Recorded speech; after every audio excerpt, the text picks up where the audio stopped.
فیلم با مولی مون، دختر جوانی که توی پرورشگاه انگلیس زندگی میکنه شروع میشه. مدیر اونها خانم آدلستون هستش. اون رفتارهای عصبی داره که زندگی اونها رو جهنم کرده. معلوم شد که خانم آدلستون بچه‌ها از لذت بازی، تفریح یا از غذای اضافی گرفته و حتی کتاب خوندن رو برای اونا ممنوع کرده. بچه‌ها به خاطر این کار مدیرشون بیشتر وقت‌ها تو همون کتاب میخونن. یه روز بهترین دوستش راکی با یک ایده ماهرانه پیشش میاد. راکی با اونا پیشنهاد میده یواشکی به آشپزخونه برن تا غذا بگیرن.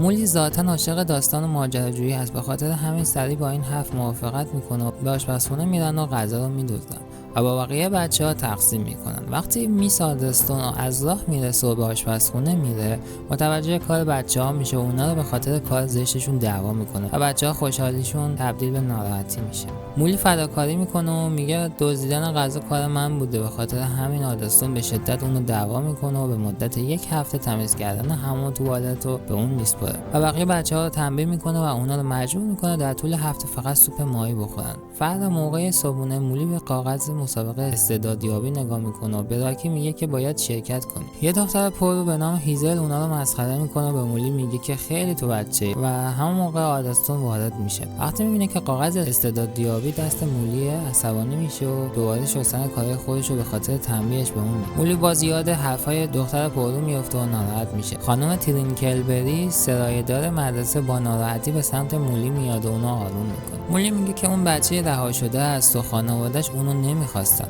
خانم ترینکلبری میگه که اینطور نیست، خانواده‌اش اونو خیلی دوست داشتن، شاید مشکلی داشتن که اونو ول کردن. مولی با این حرفا حالش بهتر میشه و حسابی از حرف زدن اون تشکر میکنه. فردای اون روز به کتابخونه میرن و به جای آروم رو پیدا میکنن، مطالعه خودشون شروع میکنن. کمی بعد مردی به نام ناکمن به اونجا میاد و از مغازه‌دار درباره کتابی در مورد هیپنوتیزم میپرسه. مغازه‌دار چندین بار میگه که همچین کتابی نداریم، اما اون مرد باز حرف خودش رو تکرار میکنه. همون موقع مولی همون کتاب رو در نزدیکی پیدا میکنه و شروع به خوندن اون میکنه. وقتی کتاب رو باز میکنه، نور درخشانی به صورتش میخوره و در همین لحظه ناکمن تصمیم میگیره خودش کتاب رو بخونه و داخل میشه و در همین لحظه اون رو با مولی میبینه و سعی میکنه که اون رو پس بگیره، اما اون سریع فرار میکنه و در بیرون از اونجا دنبالش میکنه. یه دفعه اون رو گم میکنه و ناکمن برای پیدا کردنش به یک زن مسن نزدیک میشه و از اون سوال میپرسه. زن مسن بهش میگه که دختر از پرورشگاه همین نزدیکی هست. مولی به پرورشگاه برمیگرده و به رختشویی میره و شروع به کتاب خوندن میکنه. کتاب راجع به اطلاعات مربوط به هیپنوتیزم و روش مجبور کردن آدما برای کاریه. مولی از این موضوع ذوق مرگ میشه. سگ وحشی آدلستون پتولا نزدیک میشه و مولی دستورهای کتاب رو عمل میکنه و یک دفعه رنگ چشماش و همچنین چشم پتولا تغییر میکنه و به سگ میگه که تو دیگه بدرفتاری نمیکنی. خیلی تعجب آور طلسم تموم میشه و پتولا خیلی مهربون و دوست داشتنی میشه. چند دقیقه بعد راکی وارد اتاق میشه و طوری از صورتش مشخص بود ناراحته، چون به اون قول داده بودن در تمرین آواز به اون کمک کنن. مولی عذرخواهی میکنه و قول میده که دیگه تکرار نکنه. بعد اونو برای شام دعوت میکنه و از اینکه بازم باید سوپ ماهی بخورن قول میزنه. با شنیدن این حرف یک ایده ماهرانه به ذهن مولی میرسه. مولی به آشپزخونه میره و ادنا خانم رو هیپنوتیزم میکنه و به اون میگه که غذای ایتالیایی آماده کنه. به حرف مولی ادنا یک بسته اسپاگتی آماده میکنه و همه بچهای پرورشگاه خوشحال میشن که یک دفعه با اومدن خانم آدلستون شادی بچه‌ها قطع میشه. و بلافاصله ادنا رو به خاطر اینکه به جای سوپ ماهی به بچه‌ها غذای دیگه داده دعوا میکنه، اما ادنا روی پای خودش وای میسه و میگه بچه‌ها لیاقت یک غذای خوب رو دارن. آدلستون یک دفعه موضوع رو تغییر میده و به همه بچه‌ها میگه که زوجی تو این هفته میان تا یکی از بچه‌های جدید رو بپذیرن و اون قصد داره راکی رو به اونها بده. با شنیدن این حرف مولی عصبی میشه، چون نمیتونه از بهترین رفیقش جدا شه و دوریش رو تحمل کنه. اون شب ترینکلبری به دیدار آدلستون میاد و به او یادآوری میکنه که او قول داده که هر دو بچه‌ها رو برای نگهداری به یک خانواده بده. آدلستون اهمیتی نمیده و به اون میگه که تو دخالت تو کارهای من نکن، اما خانم ترینکلبری میگه که بهت اجازه همچین کاری رو نمیدم و با آینده کودکان داری بازی میکنه و تهدیدش میکنه که در صورت لازم بودن به هیئت مدیره گزارش میده که تو این پرورشگاه ظلم‌های زیادی کرد.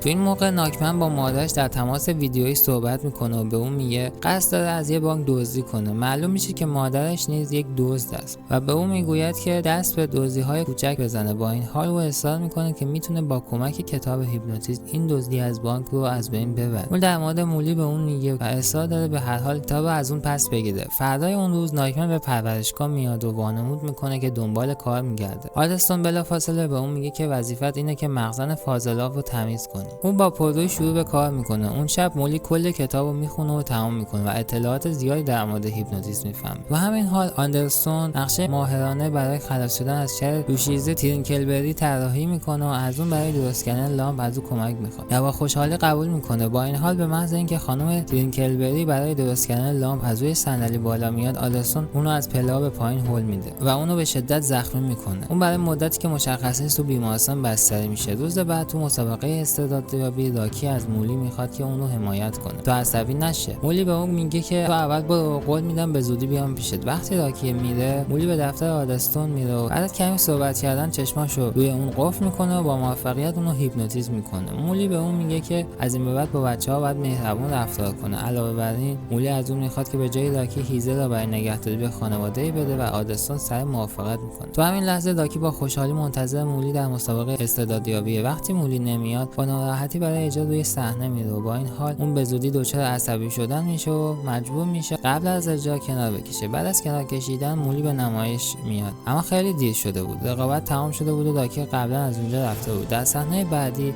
زوجی برای نگهداری بچه‌ها وارد میشن و آدستون با خوشحالی به اونها سلام میکنه. او هیزل رو برای فرزندخوانده خوب معرفی میکنه. با این حال وقتی که زوجها دارن انتخاب بچه‌ها رو انجام میدن، لاکی به اونجا میاد و قشنگی لاکی اونا رو جذب میکنه و تصمیم میگیرن لاکی رو به فرزندی قبول کنن. وقتی که مولی به پرورشگاه برمیگرده، متوجه میشه که لاکی با خانواده جدیدش پرورشگاه رو ترک میکنه. معلوم شد که اونو به خانهشان در لندن میبرن. مولی با عجله به سمت ماشین اونا میره و سعی میکنه لاکی رو منصرف کنه که نره، اما اون اصلا توجهی نمیکنه. یکی از بچه‌ها به مولی آسیب دیده نزدیک میشه و سعی میکنه اونو دلداری بده. اونم حقیقت رو بهش میگه که من از مولی ناراحتم و سر قولش نمونده و در مسابقه حاضر نشده باشه. شنیدن این حرف، مولی تصمیم گرفت تا تمام راه رو به لندن بره و لاکی رو برگردونه. اون وسایلش رو جمع میکنه برای پیدا کردن آدرس لاکی. به دفتر آدستون میره و در اون لحظه ناکمن از آن میرسه و از اون کتاب هیپنوتیزم رو میخواد. مولی هم یه لگد به پای ناکمن میزنه و از اونجا فرار میکنه. کارکنان همچنان سعی میکنن که اونو تعقیب کنن، اما پتولا ظاهر میشه و به اون حمله میکنه. این هم ناکمن رو مجبور به تسلیم شدن میکنه و مولی تصمیم میگیره که سگ رو با خودش ببره. او یه راننده اتوبوس رو هیپنوتیزم میکنه و یک اتوبوس رایگان به لندن میره. به محض ورود مولی مهارت‌های هیپنوتیزم خودش رو به کار میگیره و تو هتلی خوشگلی زندگی میکنه. این اولین بار بود که اون بیرون از پرورشگاه میمونه و از هر دقیقه از اونجا لذت میبره. فردای اون روز مولی به خانه جدید لاکی میره و اونو ملاقات میکنه. لاکی از دیدن اون خوشحال میشه و با محبت همدیگه رو در آغوش میگیرن. مولی نشون میده که یاد گرفته مردم رو هیپنوتیزم کنه، به خاطر همین تونسته تا اینجا بیاد. اون از لاکی میخواد تا باهاش بیاد و به همه بگن که ما با هم زندگی میکنیم. لاکی قبول نمیکنه و میگه که الان من خانواده جدیدی دارم و نمیخوام از اونها رو ول کنم. این حرف مولی رو ناراحت میکنه و اون با گریه به هتل برمیگرده و پیش خودش احساس میکنه لاکی بهش خیانت کرد. اونا قول داده بودن تا آخر اون با هم زندگی کنن. اون شب زمانی که مولی به کار بعدی خود فکر میکنه، یک ستاره پاپ به نام داوینا ناتلا در تلویزیون میبینه. داوینا اعلام میکنه که تیمش در حال انجام تمرین برای رقصنده‌های پشتیبان و از دختران جوان میخواد که جلو بیان. مولی فرصت عالی برای خودش میدونه، به خاطر همین اون به سمت امتحان میره. وارد که میشه متوجه میشه کارگردان نمایش بریه. اون مستقیم به سمت بری میره و اون رو درگیر مکالمه میکنه و اونو هیپنوتیزم میکنه. بری شروع به زنگ زدن به عواملش میکنه و میگه که میخواد مولی رو به سوپراستار بعدی تبدیل کنه. مولی جایگزین داوینا میشه و تبدیل میکنه. اون در برنامه تلویزیونی مختلف میره. وقتی در خیابون میره، همه از دیدنش خوشحال میشن. در حال تمرین مشخص میشه که اون در آواز خوندن رقصیدن زیاد خوب نیست. با این حال بری هیپنوتیزم شده، همچنان به کار اون ادامه میده و داوینا نمیفهمه چه اتفاقی داره میفته. چند روز بعد مولی در آستانه اجرای اولین اجرای بزرگ خود خیلی استرس داره. اون که میدونه نمیتونه برقصه یا آواز بخونه، به کتاب میاد که چگونه گروه بزرگی از افراد را هیپنوتیزم کنه. در همین لحظه لاکی متوجه میشه که خانواده‌اش به کشور دیگه‌ای میخوان مهاجرت کنه و تصمیم گرفته اون در یک مدرسه شبانه روزی ثبت نام کنه. به خاطر همین لاکی با اونا بحث میکنه و خودش رو تو اتاق حبس میکنه. در صحنه بعدی اجرای مولی در حال شروع است. اون عصبی روی صحنه میاد، اما با استفاده از مهارت‌های هیپنوتیزمی خودش موفق میشه کل مخاطبان رو تحت تاثیر قرار بده. در جای دیگر داوینا وارد اتاق رختکن مولی میشه تا چیزی علیه اون پیدا کنه. اون در حال پیدا کردن چیزهای خود یک دفعه کتاب هیپنوتیزم رو پیدا میکنه. متوجه میشه که این راز موفقیت اوست. یک دفعه ناکمن میرسه و کتاب از اون میخواد. دعوای اونا توجه نگهبان امنیتی رو به خود جلب میکنه و به سرعت به حیاط میره و با انداختن خودش تو سطح زباله از اونا فرار میکنه. در همین حال مادرش مولی رو در تلویزیون میبینه و به یاد میاره که پسرش از اون نام برده و بعد با ناکمن تماس میگیره و اون رو از سرقت جواهراتی که برای روز بعد برنامه‌ریزی کرده بود مطلع میکنه. او از اون میخواد که دزدها را هیپنوتیزم کنند و قدرت آنها را بدزدند. نایکمن ادعا میکنه که هنوز کتابو نداره، اما مامانش میگه که فقط باید دختره رو پیدا کنه چون اون تمام ترفندها رو میدونه. مولی جای خود رو به پایان میرسونه، تماشاگران با خوشحالی اون رو تشویق میکنن. با این حال اون درگیر حس گناه میشه و متوجه میشه که موفقیتش از روی تقلب به دست آمده. وقتی به رختکن میره با داوینای عصبی روبرو میشه. داوینا ادعا میکنند که از 6 سالگی موسیقی بالا رو یاد میگیرم، اما در یک لحظه همه استعداداش رو ازش گرفتن. مولی واقعا برای او احساس گناه میکنه، برای اشتباهش عذرخواهی میکنه. مولی میگه که دیگه نمیخواد یک ستاره باشه. داوینا اونو میبخشه و کتابو بهش پس میده. مولی تصمیم میگیره به پرورشگاه برگرده. توی راه رفتن با بری صحبت میکنه. اون توجیه میکنه که داوینا رو تو سریال انتخاب کنه و بعد راکی برای ملاقات با مولی میاد و با هم آشتی میکنن. اونا تصمیم میگیرن با هم به پرورشگاه برگردن. اما وقتی متوجه میشن پتولا گم شده، برنامه‌هاشون تغییر میکنه و یک دفعه زنی نزدیک میشه و نامه‌ای از نایکمن به مولی میده. مکانی رو نشون میده که میتونه سگیشو ببینه. چند دقیقه بعد دوتا بچه به مکان اونجا میرسن و مولی به راکی میگه که نایکمن رو دیدم که قایم شده. در کمال تعجب اون نمیتونه کارکنان رو هیپنوتیزم کنه، اما نایکمن میگه که اگه میخوای سگت زنده بمونه باید معامله انجام بدی. اون باید از مهارت‌های هیپنوتیزمی خود برای کنترل برخی دزدان که قصد دزدی از طلا-فروشی رو دارن استفاده کنه. مولی قطعا نمیخواد به اون کمک کنه، اما چاره‌ای جز موافقت نداره. بعد از اون روز دزدان رو با یک کامیون پر از طلا وارد میشن و مولی با موفقیت اونها رو هیپنوتیزم میکنه و به نایکمن اجازه میده کنترل کامیون رو به دستش بگیره. اونا به انباری میرسن که در اونجا مولی از نایکمن